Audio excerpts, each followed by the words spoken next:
Bereshit, Genesis, the beginning of the Torah and the description of the creation of the world. We as human beings, when we reflect upon the creation of the world, it's natural for us to certainly emphasize and to focus on what we call chayut, life.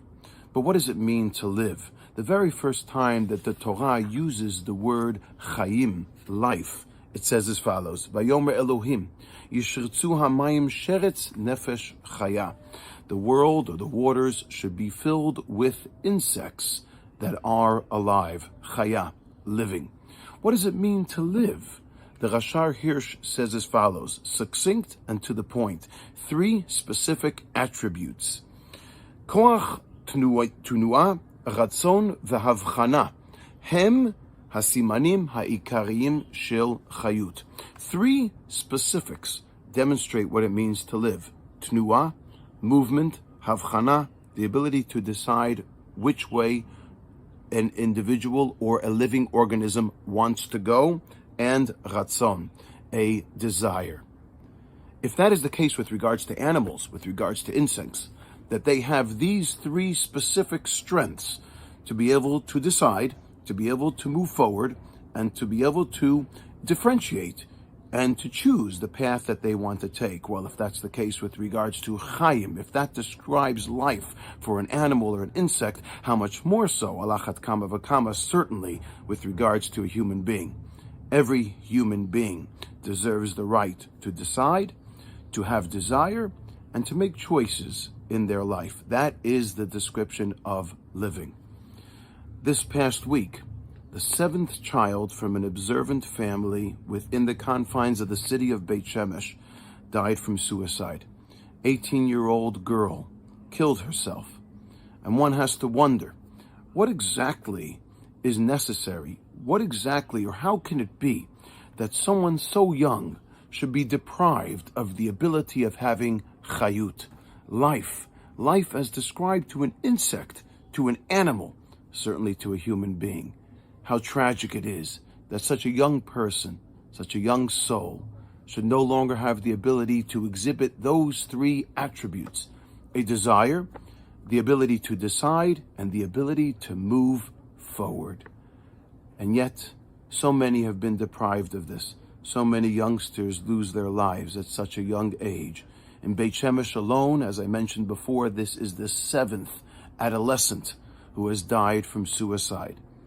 And if we start this new year, and if we start this Genesis, this Bereshit, the new beginning, I ask, why is it that so many in this country have a responsive attitude to everything, rather than a preventative one?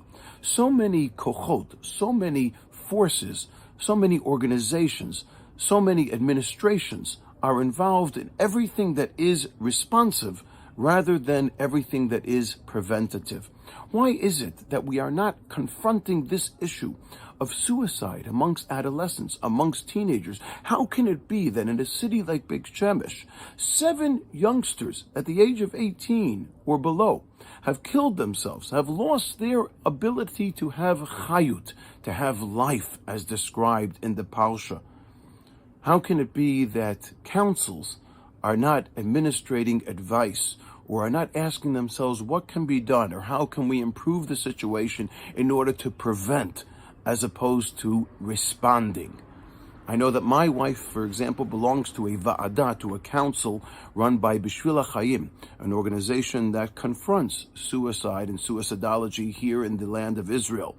And it began an initiative. In every single city, there would be a council that would meet consistently in order to discuss what can be done to prevent suicide.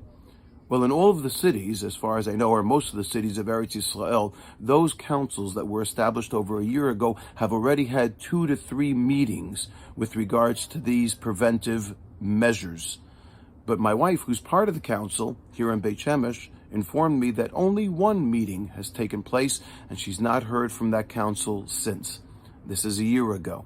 I asked the mayor of Bet Shemesh, Eliza Bloch, why is it that you are not taking more steps towards preventative measures? Why is it that the city council What does it take to wake them up and to make a shake, and for them to understand that this is a consistent epidemic, an infectious problem that is festering within our society and that has to be confronted? What does it take for us to value the life of a human being, to value the life of a young person who no longer will be able to transpire or to transform their dreams into a reality?